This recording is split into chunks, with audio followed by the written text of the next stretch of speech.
Chers amis, je vous retrouve pour la deuxième partie de cette conférence sur l'IA, l'intelligence artificielle. Dans la première, j'ai dressé un état des lieux aujourd'hui et je vous avais dit que nous nous lancions dans une aventure qui était extrêmement imprévisible, mais que j'essaierai tout de même de vous donner quelques orientations sans être trop ambitieux dans l'horizon, parlons de 2 ans ou 3 ans. Et nous partirons de ce qui existe aujourd'hui, c'est-à-dire essentiellement de l'intelligence artificielle générative, ChatGPT par exemple, c'est-à-dire ces IA qui sont capables d'engendrer du texte comme ChatGPT ou des images, de vidéos, de la musique, du code informatique, etc. Et nous verrons vers quoi ça peut déboucher. Qu'allons-nous voir pour cette seconde partie? Nous en étions restés sur les coûts exorbitants en matière de finances et coûts environnementaux. Et là, nous allons parler des développements des prochaines formes d'IA.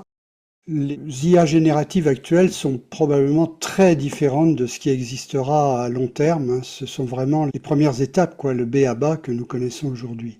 Alors, je vais vous parler des quelques évolutions qu'on voit aujourd'hui se dessiner, sur lesquelles il y a beaucoup de recherches, les applications, et puis l'impact sur l'emploi, et enfin, juste un petit mot avant de conclure sur les rapports avec l'informatique quantique, pour vous dire qu'il n'y en a pas en fait.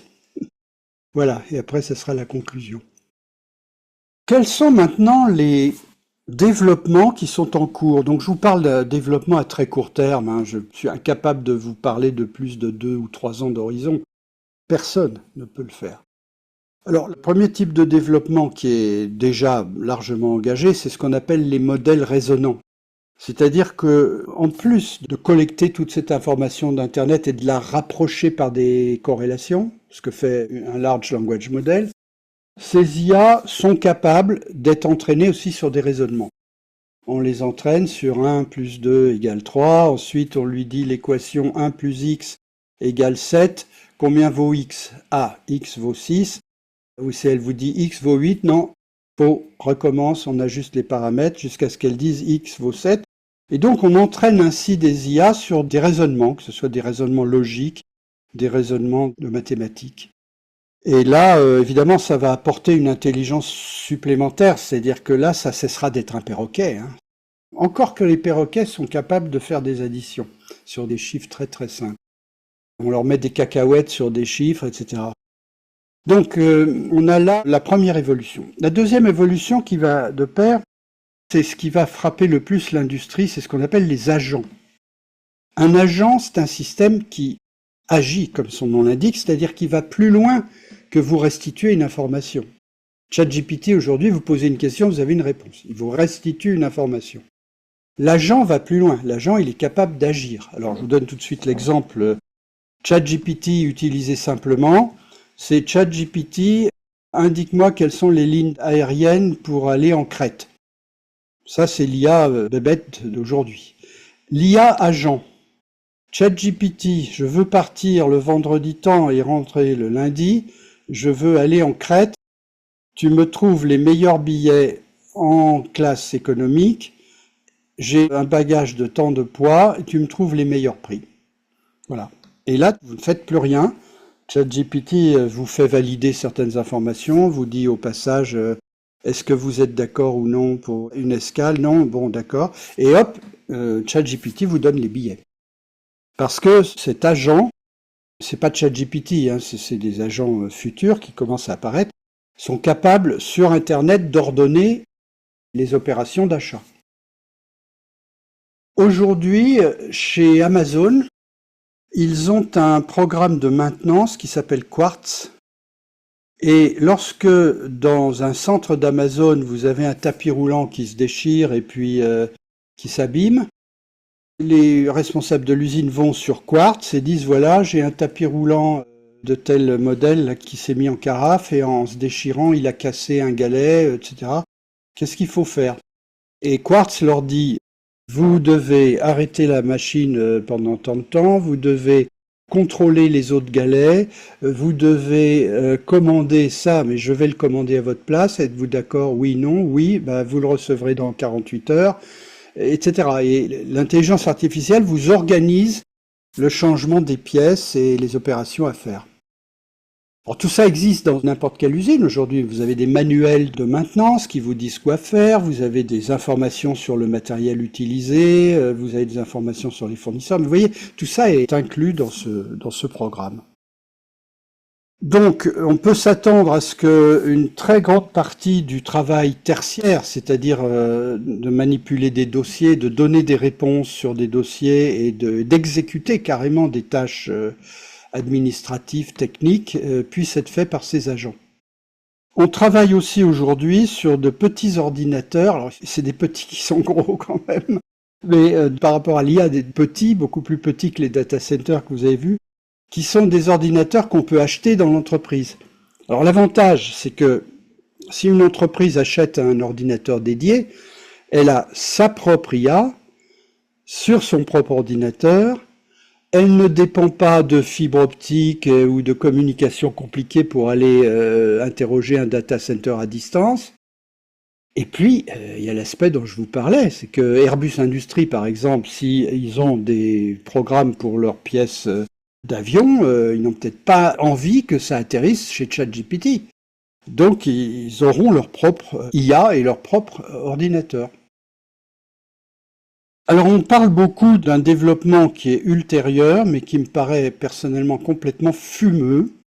On parle beaucoup d'intelligence artificielle générale. Pourquoi? Parce qu'aujourd'hui, le rôle de ChatGPT est relativement restreint. Il vous ressort grosso modo ce qu'il y a sur Internet. Voilà. Vous avez des IA sur les mammographies. Cette IA, elle ne sait rien faire d'autre que des mammographies. Donc, on voit que les IA tendent à être limitées et en fait spécialisées. Et donc, le rêve, parce qu'à mon avis, ça tient du rêve, c'est très mal défini, c'est de faire une IA générale qui pourrait faire tout ce que fait un cerveau humain. Donc, vous pourriez dire à cette IA, qu'est-ce que je dois commander comme pièces détachées? Vous pourriez lui dire demain, je veux aller en Crète, tu me trouves les billets. Et puis demain, vous pourriez lui demander de lire à votre place Guerre et paix de Tolstoï, je ne sais pas. Donc, je dis que c'est très mal défini, c'est-à-dire qu'on ne sait pas exactement ce que ça veut dire. Et puis, bon, il faut bien dire que le cerveau humain est quand même beaucoup plus performant, aujourd'hui au moins, que l'IA. Donc, on ne voit pas très bien la cible qu'on vise et ce que c'est. L'autre chose, c'est que imaginer cette IA supposerait des coûts absolument faramineux. Donc, je ne suis pas sûr que sur un plan du business, cet objectif ait un sens quelconque, voyez-vous. Et je crois que l'IA, dans les années qui viennent, va se développer surtout vers des spécialisations.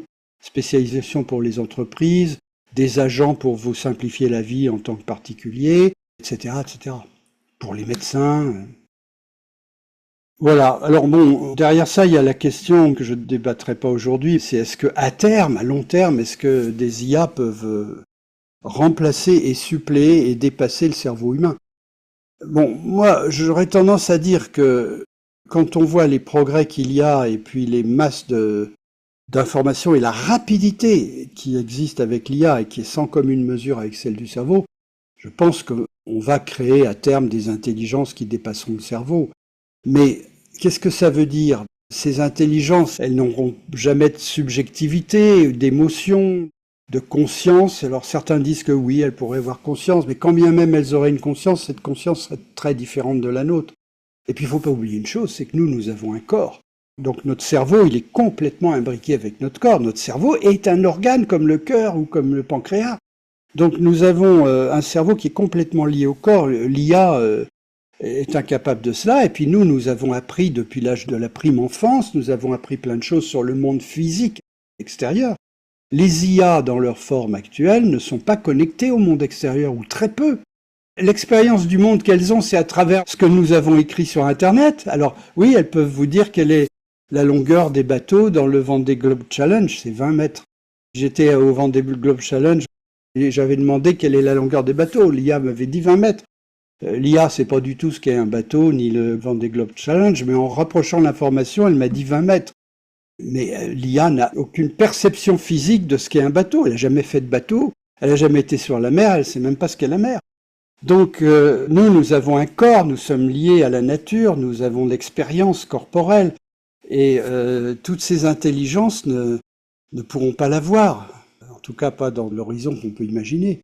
Par contre, je dirais deux choses. La première, c'est que en intelligence pure, elles peuvent nous dépasser à terme. Donc on peut imaginer par exemple que de nouvelles mathématiques se fassent beaucoup plus vite que par le cerveau des mathématiciens. Et puis un petit détail, c'est que les IA n'ont pas de conscience par exemple, pas du tout. Mais elles peuvent donner l'impression de l'avoir. On parle beaucoup d'assistants personnels, surtout pour les ados, d'amis entre guillemets qui sont des IA. Et donc, vous imaginez un ado qui consulte son ami sur IA, qui lui dit « Ma petite amie, elle m'a pas dit bonjour ce matin, elle m'en veut, je ne sais pas quoi faire. » Et l'IA lui dira « Mais est-ce que tu as essayé de lui parler ?» Donc, on peut dialoguer comme ça avec une IA, et l'IA peut donner l'impression d'être consciente. Par exemple, si on lui dit quelque chose d'un peu désagréable, l'IA peut très bien être programmée pour répondre « Tu me fais de la peine. Pourquoi tu me dis ça? J'ai toujours été fidèle. » à t'aider, et puis là tu me dis quelque chose qui est agressif, tu me fais de la peine. Et ben voilà, on aura l'impression que l'IA est consciente, alors qu'en fait c'était totalement inventé. Voilà donc les développements, mais pour revenir à la suite où nous allons parler d'impact de l'IA, ce qui va être le plus impactant, ce sont les agents, c'est-à-dire des IA qui agissent. Car dire qu'une IA agit, ça veut dire purement et simplement qu'une IA peut remplacer un employé. Voilà. Et c'est ça qui va créer un impact, à mon avis, important. Alors, précisément, les applications maintenant, celles qui sont déjà développées, c'est-à-dire déjà très utilisées, il y a la programmation informatique. Les IA génératives peuvent engendrer du texte, des vidéos, de la musique ou du code informatique. Le code informatique, c'est la programmation. Eh bien, aujourd'hui, 25% du code est engendré par IA. C'est-à-dire qu'au lieu de programmer tout un tas de choses pour dire le client qui va sur Waze pour se diriger avec le GPS, s'il agit de telle façon, on va lui répondre ceci, on va lui répondre cela, s'il agit d'une autre façon, on va faire ci, on va faire ça. Au lieu de programmer tout ça, on prend un raccourci, on prend ChatGPT, il y a des versions spécialisées pour le code, et on leur dit, voilà, je veux que le client puisse faire ci, faire ça, et moi, agir de telle façon selon qu'il a fait ci ou qu'il a fait ça. Pof, on donne ça à l'IA, et l'IA vous sort le code. Alors, je vous cache pas qu'il y a beaucoup d'erreurs. C'est pas très fiable. Seulement deux réponses à cela. La première, c'est que les hommes aussi créent des erreurs quand ils programment. C'est pas une spécificité de l'IA. Et la deuxième chose, c'est que parce que les hommes créent des erreurs, il y a longtemps qu'on a mis des systèmes de contrôle des programmes. C'est-à-dire qu'une fois que le programme est écrit, on le soumet à différentes situations pour être sûr que le résultat est bien ce qu'on voulait et que ça ne se mette pas à bugger. Donc on a des procédures de contrôle automatisées qui permettent de vérifier la qualité d'un logiciel. Alors voilà, donc on tolère que les IA génératifs fassent des erreurs, on le tolère parce que derrière il y a un filet de sécurité. Il y a des limites aussi. Ça n'est que 25%, vous voyez, pour l'instant, du codage. Dans le médical, je vous en ai parlé, il y a un logiciel de mammographie qui a été entraîné sur 640 000 radiographies. Vous imaginez, par rapport à un médecin qui va en voir 2 ou 3 000 dans sa vie, c'est 640 000. Donc vous comprenez que l'IA puisse être beaucoup plus performante qu'un médecin. Mon épouse a fait une mammographie il y a quelque temps, j'ai vu le résultat, il était marqué « Mammographie exécutée par le professeur Intel et l'IA 42B 12, etc. » Ils indiquaient l'IA qui avait fait l'examen, par souci de transparence. Mais vous voyez, vous aviez le médecin et l'IA. Bon, dans la médecine, ça va beaucoup se développer. Vous comprenez pourquoi les syndromes que peut supporter un être humain sont extrêmement multiples et en même temps corrélés entre eux. Donc c'est le médecin qui réalise un peu cette synthèse et qui arrive à vous guider finalement. Et c'est pour ça d'ailleurs que le médecin généraliste est très important. Ça va être assisté de plus en plus par informatique. On peut dresser un profil de vous-même dans l'informatique. Vous avez eu ci, vous avez eu des problèmes veineux, vous avez été opéré de ça. Toute votre formulation sanguine, les examens d'urine, tout ça on le rentre, peut-être même à terme de l'information génétique. même votre génome. Et puis à partir de là, l'IA ira fouiller dans tout ça et par corrélation avec les autres cas dans le monde, pourra détecter une maladie rare, pourra détecter que votre diabète est lié plutôt à telle autre chose, il faut donc que vous surveillez ceci ou cela, et tout ceci va se lier de plus en plus. Ça ne veut pas dire la disparition des médecins, parce qu'il faut quelqu'un qui fasse la synthèse de tout ça, qui puisse expliquer aux patients. Et puis aussi, l'IA, je vous le disais, elle n'invente pas le corps humain. L'IA, elle se nourrit des informations qu'on lui donne. Donc il faut des médecins pour fabriquer toute cette information et la rendre la plus pertinente possible. Mais bon, la médecine est un domaine qui est très révolutionné par l'IA. Autre domaine très affecté dès aujourd'hui, c'est tout ce qui est écriture, dessin, musique, jeux, réseaux sociaux, métavers, etc. Je vais dire un mot du métavers. Mais oui, ça, ce sont les IA génératives. Elles fabriquent du texte, elles fabriquent du dessin, du graphique, de la vidéo, des musiques. Donc, aujourd'hui, un jeune qui a suivi des études pour faire des sites internet, par exemple, on lui a appris le graphisme, des choses comme ça, je suis pas sûr qu'il trouve un boulot, voyez-vous, parce que tout ça va se faire très très facilement par IA. Dans le juridique, il y a énormément de travail fait par l'IA, parce qu'une grosse partie du travail juridique, c'est de compulser les textes de loi et de compulser toute la jurisprudence. Et ça va très vite avec l'IA. Aujourd'hui, les bureaux juridiques s'équipent d'IA. Vous vous doutez que s'ils s'équipent d'IA, ils vont aller plus vite, ils auront besoin de moins de personnel. Alors là, c'est quelque chose contre lequel je m'insurge. Il y a une petite musique que je n'aime pas. J'ai fait ma vie comme chef d'entreprise, donc je décode cela. Il y a une petite musique insincère qui ne me plaît pas du tout. On dit dans les entreprises, oui, on va investir sur l'IA, mais on vous rassure, le but n'est pas de réduire le personnel. Ce que l'on veut, c'est vous apporter un outil qui va vous aider, qui va permettre d'être plus performant, plus rapide, plus exact. Et on entraîne ces IA. Donc dans les call centers maintenant, les centres clients, on installe des agents, c'est-à-dire en fait une IA qui est capable de répondre aux clients. Monsieur, vous nous demandez le remboursement, mais nous ne pouvons pas vous le donner parce qu'il faut que vous nous envoyiez un devis de peinture. Et là, nous pourrons vous dire si nous acceptons le devis. Ce genre de choses que fait tous les jours un agent humain peut être fait par une IA, dans la majorité des cas. Alors qu'est-ce qu'on fait aujourd'hui dans un centre client?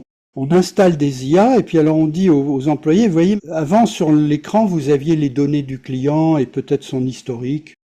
Mais maintenant, ça va être beaucoup mieux, vous voyez, parce que l'IA va tout de suite vous dire « Ah oui, le client a déjà demandé ça il y a 6 mois, mais on lui avait dit qu'il fallait pas, qu'il devait envoyer tel papier, il l'a pas envoyé. Donc il faut lui envoyer une lettre en disant Nous insistons auprès de vous. Dans notre lettre du 3 février, nous vous demandions un document. À notre connaissance, vous ne l'avez pas envoyé. Soyez gentil de nous le faire parvenir, etc. » Donc on dit aux gens « Vous allez être aidés, ça va aller beaucoup plus vite. » Seulement, plus ils sont aidés, plus on entraîne l'IA, l'agent. Et à un moment donné, on n'aura plus besoin de l'homme qui est à côté. Il sera remplacé. Donc, c'est là que je n'aime pas cette musique qui consiste à dire on aide les gens, on fait ça pour les aider, pas pour les supprimer. Si dans un service, tout le monde devient plus efficient, c'est-à-dire que tout le monde travaille 3 fois plus vite, c'est pas la peine d'avoir fait Polytechnique pour comprendre que on va avoir besoin de moins de gens. Donc cette idée que l'IA va pas remplacer les gens, va pas faire perdre les emplois, c'est une musique insincère. Une autre musique générale qu'on entend, c'est les robots n'ont jamais fait perdre des emplois. Les robots même fabriquent des emplois puisqu'il faut fabriquer les robots, il faut programmer les robots, etc. Donc des emplois ont disparu, d'autres emplois ont été créés. Je veux bien qu'on applique ça à l'IA, je veux bien. J'en suis pas convaincu honnêtement parce que je pense que ça va perdre beaucoup plus d'emplois que ça va en créer. Mais bon, je veux bien, à la limite, je l'admets. In fine, dans 50 ans, on se dira, finalement, il n'y a pas eu de drame. Seulement, prenez une personne aujourd'hui qui a le bac, qui travaille dans un call center. On n'a plus besoin de lui. Donc, on s'en défait dans le call center. Il va chercher dans d'autres call centers. Mais dans les autres call centers, c'est pareil. Donc, il ne va pas trouver. Sauf si il est vraiment très chevronné, donc qu'il a beaucoup d'expérience et qu'il est un des meilleurs et qu'on l'a considéré un peu comme un référent dans le call center, là il gardera son travail. Ou même il pourra le développer parce que c'est lui qui donnera les instructions pour utiliser les IA. Donc, oui, ça c'est possible, mais pour un comme ça, il y en a combien qui vont se retrouver sur le carreau et qui ne trouveront pas d'autres call centers? Alors vous me direz, il peut trouver autre chose. Ah oui, mais s'il a travaillé 10 ans dans un call center, il sera marqué dans une case call center. Alors, vous pouvez dire globalement qu'au niveau d'une société, les jobs disparaissent et que d'autres jobs sont créés à la place, mais vous ne pouvez pas dire ça à un individu qui, lui, est victime de cette évolution. Bon, c'est le problème. Alors, encore une fois, si tout cela s'étalait sur 50 ans, je dirais, bon, oui, on va digérer tout ça, les robots, on les a digérés. Aujourd'hui, les pays qui utilisent le plus de robots, la Suède, les États-Unis, le Japon, sont les pays où il y a le moins de chômage. C'est vrai. Seulement le problème avec l'IA, on va le voir, c'est que ça va très très vite. Alors, je dis un mot du métavers. Le métavers, c'est une espèce de monde virtuel ludique qu'on fabrique. Vous pouvez avoir des lunettes d'ailleurs qui vous donnent la réalité virtuelle. Et vous quittez le monde réel, dans lequel vous êtes malheureux parce que ça se passe mal au boulot ou à l'école. Alors vous entrez dans un autre monde qui vous est offert par Facebook. C'est Mark Zuckerberg qui était le grand promoteur de ce métavers. Vous entrez dans un autre monde, d'Alice au Pays des Merveilles si vous voulez, où vous avez une maison, où vous avez des amis, où vous avez des écrans où vous pouvez appeler des informations, des films que vous aimez, etc.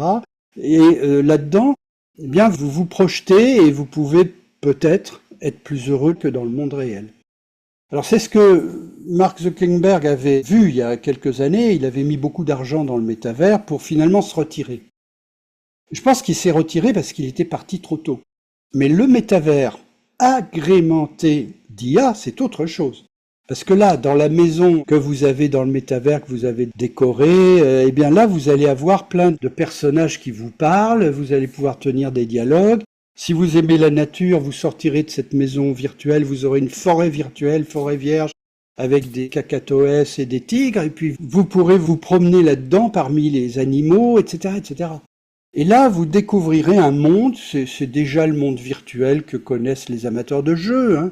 On fait des jeux de plus en plus sophistiqués, donc vous êtes dans le virtuel et vous vous échappez du monde.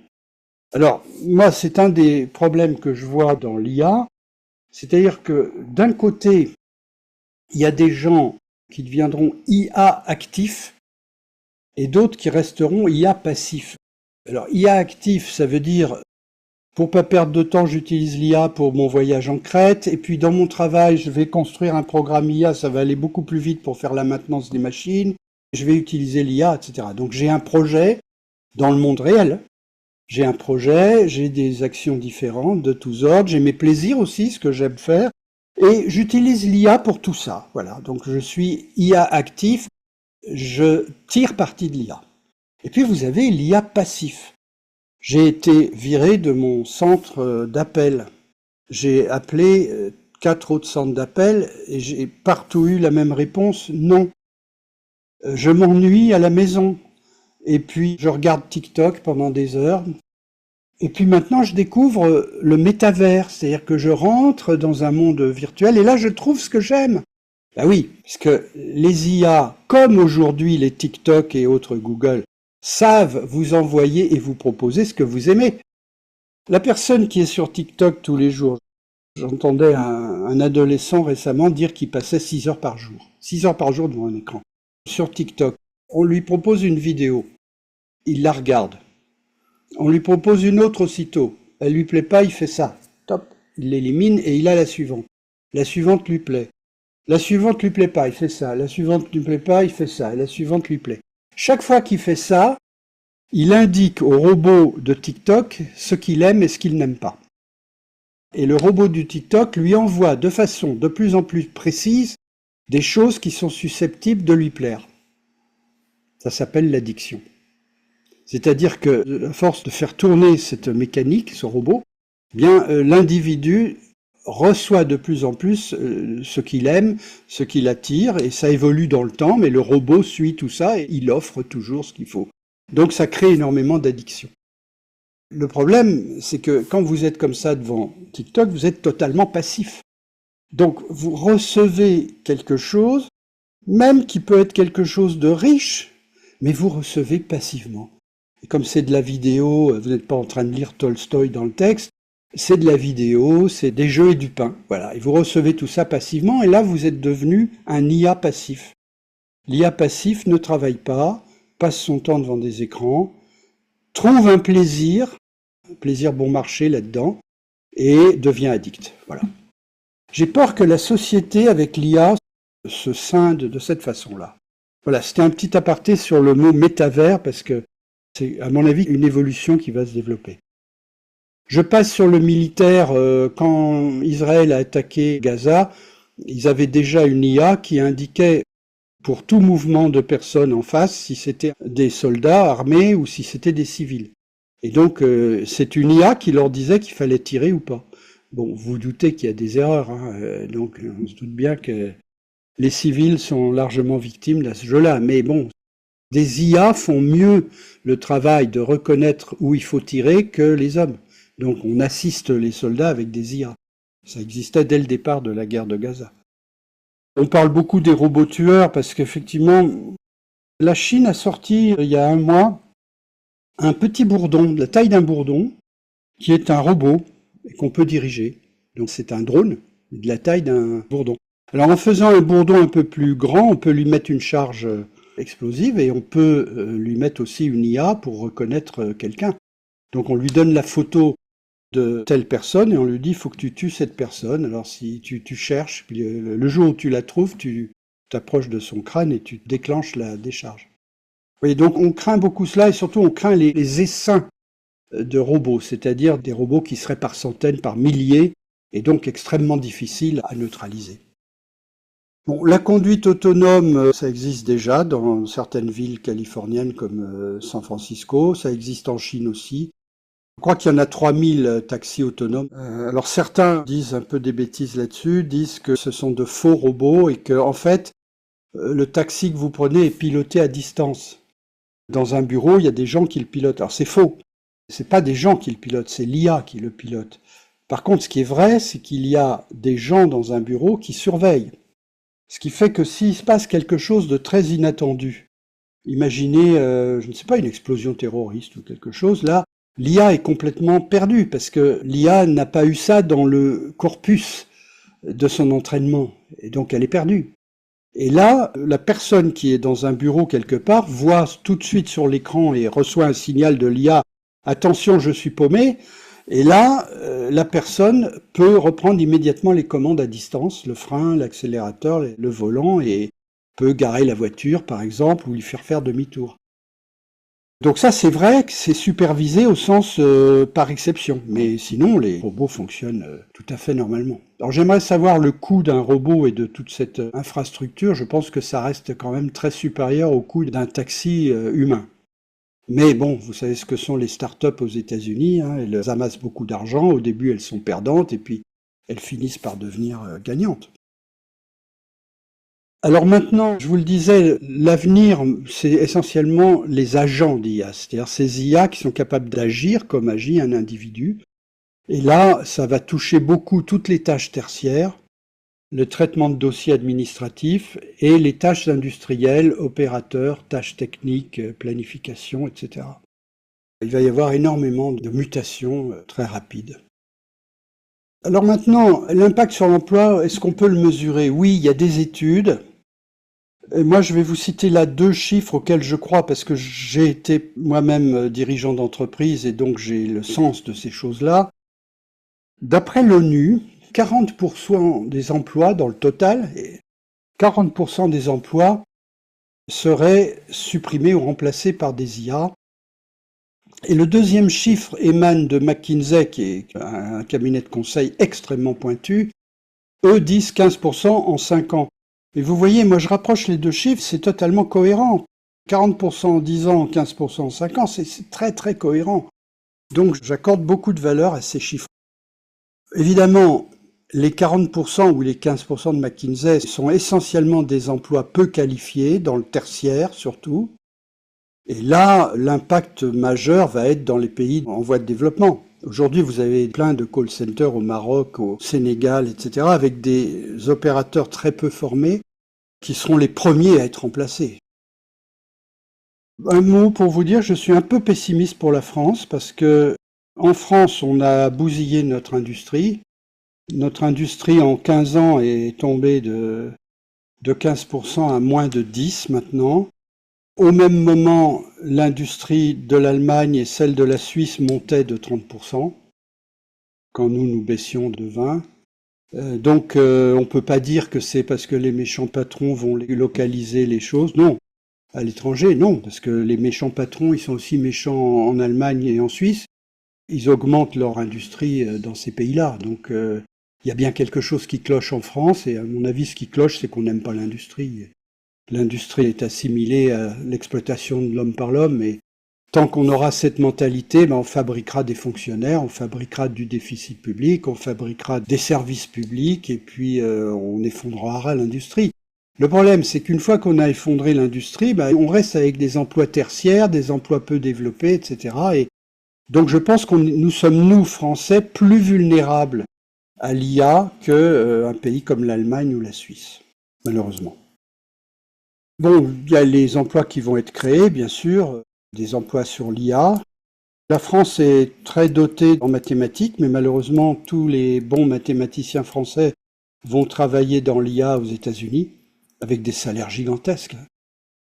Et puis, parmi ceux qui seront bénéficiaires dans l'IA, il n'y a pas que les mathématiciens ou les informaticiens, il y a aussi les spécialistes d'un domaine donné. Celui qui connaît très bien le processus d'un call center ou d'une compagnie d'assurance ou d'un service de maintenance dans l'aviation. Celui qui connaît bien les processus, ça vaut de l'or, ça, parce que c'est lui qui va ensuite concevoir comment entraîner des IA, qu'est-ce qu'on peut automatiser, qu'est-ce qu'on n'automatise pas. Donc, tous ceux qui ont une connaissance approfondie d'un métier, eux, ont leur épingle du jeu à tirer, certainement. Et puis ceux qui sont moins exposés, à mon avis, c'est tous ceux qui sont capables d'une interaction humaine complexe. Je vous disais, le radiologue qui doit expliquer à une femme qu'elle a un cancer, c'est une relation humaine, et ça, c'est pas la machine qui va le faire. Donc, les métiers où il y a une forte dominante de contact complexe, qu'on retrouve dans le commercial, dans le conseil, la santé, etc., seront mieux préservés. De la même façon, dans le juridique, tout ce qui est back-office, création de contrats et tout ça, ça va copieusement diminuer. Par contre, l'avocat qui va défendre son client au tribunal de commerce, lui, il aura plus son épingle du jeu à tirer. Alors maintenant, je termine par juste un mot pour vous dire de bien distinguer l'IA et l'informatique quantique. Ça n'a rien à voir. Donc ce sont deux progrès de l'informatique, oui, mais dans des domaines totalement différents. C'est comme si je vous disais, il y a un progrès dans les petites voitures électriques, et puis il y a aussi un progrès dans les tracteurs qui servent pour tirer les moissonneuses-batteuses. Ça n'a rien à voir, ce sont des progrès qui sont totalement différents. En deux mots, les différences, c'est que en IA, vous l'avez vu, on traite des milliards de données, si ce n'est des milliers de milliards. À l'inverse, en informatique quantique, comme on est cantonné dans de tout petits nombres de composants, je vous avais parlé de ça, je vous disais que dès qu'on met trop de composants, il y a une pollution qui se crée et les caractéristiques quantiques s'effondrent. Donc on est condamné à travailler sur de toutes petites quantités de données. Par contre, en informatique quantique, on peut procéder à des calculs extrêmement difficiles. Par exemple, les calculs qui sont nécessaires pour construire une molécule, pour voir comment une molécule peut exister. Donc ça, ce sont des calculs extrêmement complexes que l'informatique quantique peut faire, et l'IA pas du tout. C'est pas du tout sa tasse de thé. En IA, on manipule des milliards d'opérations extrêmement simples, qui sont des corrélations, enregistrer des données et les corréler, c'est tout. Il n'y a rien de très compliqué, en dehors des algorithmes qui ont été conçus. Et donc c'est tout à fait l'opposé. Et puis la mise en place, l'IA est déjà en place sur le marché, alors que, je vous l'ai dit, l'informatique quantique va mettre pas mal d'années. Et les difficultés en matière de correction d'erreurs d'une part, et en matière de décohérence, c'est-à-dire cette pollution qui fait que dès qu'on met plusieurs dizaines de composants ensemble, il y a une pollution entre eux qui se crée et les caractéristiques quantiques disparaissent. Tout ça, ça demande énormément de travail et c'est pas prêt d'être sur le marché. Alors il y aura des ponts entre eux. Par exemple, l'IA peut aider dans les réflexions pour développer l'informatique quantique. Ah oui, ceux qui développent l'informatique quantique peuvent avoir besoin de l'IA. Voilà, donc ne pas confondre les deux. Et je termine par une conclusion. Je le disais dans mon introduction, je considère Internet comme une transition d'état, une transition qui a été horizontale, dans le sens où c'est une surface qui s'est développée autour de la Terre, la toile, et qui a mis en réseau les gens, un réseau de 6 milliards de personnes. Dans ce sens, je vois l'IA comme une transition que je qualifie de verticale, c'est-à-dire en profondeur dans le domaine cognitif. Et c'est là que les impacts vont être très très fort. Je ne vous l'ai pas dit, mais c'est une autre idée que je combats et que j'entends de temps en temps. J'entends parfois des gens qui minorent l'IA et qui disent on s'emballe, l'IA n'est qu'un outil informatique qui est créé par les hommes pour aider les hommes. L'IA est un outil. Alors je m'insurge contre ça parce que oui, l'IA est un outil. Mais attention, un outil de cognition. Vous vous rendez compte les impacts que cet outil a dans le monde. N'oubliez pas qu'un an après la sortie de ChatGPT, on ne pouvait plus donner en classe, dans aucun lycée du monde, un devoir à faire à la maison. Impossible. Ils allaient tous sur GPT et ils vous ressortaient le même devoir. Donc, quelques mois après la sortie de ChatGPT, l'idée d'un devoir à la maison, d'un devoir de réflexion pour un jeune à la maison, était caduque, tout simplement. Donc vous voyez, l'importance sur la société de ces outils est considérable. Donc ça ne sert à rien de dire que c'est un outil, ou alors on devrait préciser c'est un outil mais extrêmement impactant pour la société. Alors maintenant, dernière caractéristique, c'est la vitesse. J'ai mis un petit mot là en disant on ne sait pas où l'on va, mais on y va très vite. Voilà comment je résumerai la situation. C'est que l'évolution d'Internet a déjà été rapide, mais celle de l'IA va être beaucoup plus rapide et en même temps plus fondamentale, donc ça va décoiffer. La mécanisation a mis un siècle à se faire, c'est-à-dire que pendant un siècle, un paysan qui voyait quelque part, lui il utilise des bœufs pour sa charrue, mais il voyait apparaître les premiers tracteurs à vapeur. Il avait le temps d'en discuter avec ses collègues et voisins agriculteurs. Tu crois pas qu'on pourrait s'allier et à 4 ou 5 on pourrait acheter une de ces machines? Alors l'autre disait non parce que on sait pas les utiliser. Et puis 2 ans après on en parlait de nouveau. Et puis finalement 10 ans après il y en avait qui se lançaient, qui achetaient la machine et puis ça remplaçait les bœufs. Mais disons qu'un paysan avait tout son temps pendant sa carrière, mettons 45 ans, il avait tout son temps pendant sa carrière de réfléchir au fait d'utiliser la machine ou pas, et au fait de s'y adapter. Bon, déjà avec Internet, on est arrivé à une mutation qui s'est faite en 30 ans, c'est-à-dire, pour moi, c'est une nouveauté, c'est la première fois qu'une transition de fond se fait dans un temps qui est plus court que le temps d'une carrière humaine. Carrière humaine, c'est 40-45 ans. Donc, en 30 ans, les individus les plus adaptables dans leur carrière ont eu le temps de s'adapter, mais d'autres non. Eh bien, l'IA, déjà en 10 ans, il va y avoir des transformations très importantes. Donc, c'est là probablement où nous aurons, où notre société aura un problème d'adaptation. Et finalement, c'est un peu la conclusion que je voudrais donner, c'est que on peut critiquer les IA, dire que ce n'est qu'un outil, dire que l'IA est loin de l'intelligence humaine, qu'il faudrait pas l'appeler intelligence artificielle, parce que c'est pas une intelligence. On peut se satisfaire de ce genre de message, mais la réalité, c'est qu'il faut qu'on s'habitue dès maintenant à un monde où l'intelligence est partagée. C'est-à-dire qu'il y a une part d'intelligence en chacun d'entre nous, et il y a une part d'intelligence qui commence à se localiser dans des machines. Et donc, il faut qu'on apprenne à vivre dans ce monde-là, c'est-à-dire à utiliser cet état de fait plutôt à notre avantage, et ne pas en être victime comme les gens que j'appelais IA passifs, qui eux recevront de l'intelligence artificielle sous forme d'aliments prémâchés qu'ils reçoivent passivement. Voilà, donc tout ça va créer énormément de débats et d'évolutions. Il faut que on ait la tête froide et un certain recul pour comprendre ces mutations. C'est la seule solution. Et pour cela, il ne faut pas raconter que l'IA c'est qu'un outil, que l'IA n'est pas une intelligence, etc. Non, l'intelligence va et commence déjà à être partagée. Il faut admettre cela et le comprendre et en voir les tenants et aboutissants. Voilà, donc en fait, si j'ai appelé cette conférence Eldorado ou désastre, ben c'est pour ça, vous l'avez compris, c'est que derrière l'IA, il y a d'immenses progrès, notamment économiques, mais aussi de progrès de santé, etc.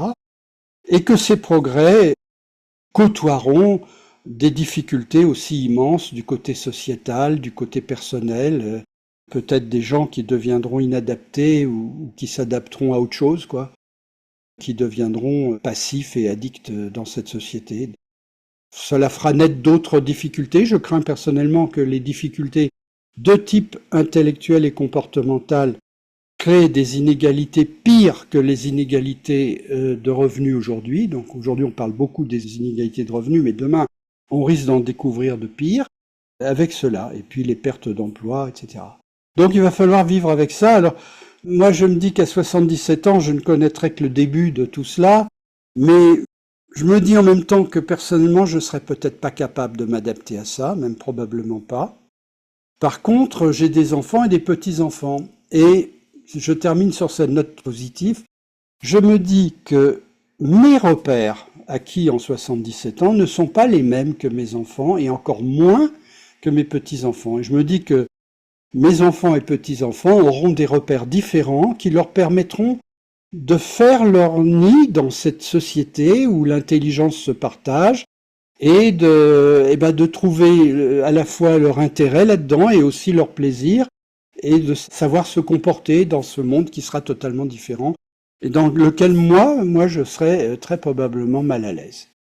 Voilà, je termine toujours par une petite phrase et je dirais que devant cet Eldorado chaotique, je répéterai cette phrase du romancier prix Goncourt Jean-Paul Dubois qui dans un de ses livres disait « Nous faisons tous partie d'une gigantesque symphonie qui, chaque matin, dans une étincelante cacophonie, improvise sa survie. » Voilà, eh bien, je vous remercie et j'espère que vous improviserez tous votre survie le mieux possible à l'avenir. Voilà, eh bien, à la prochaine.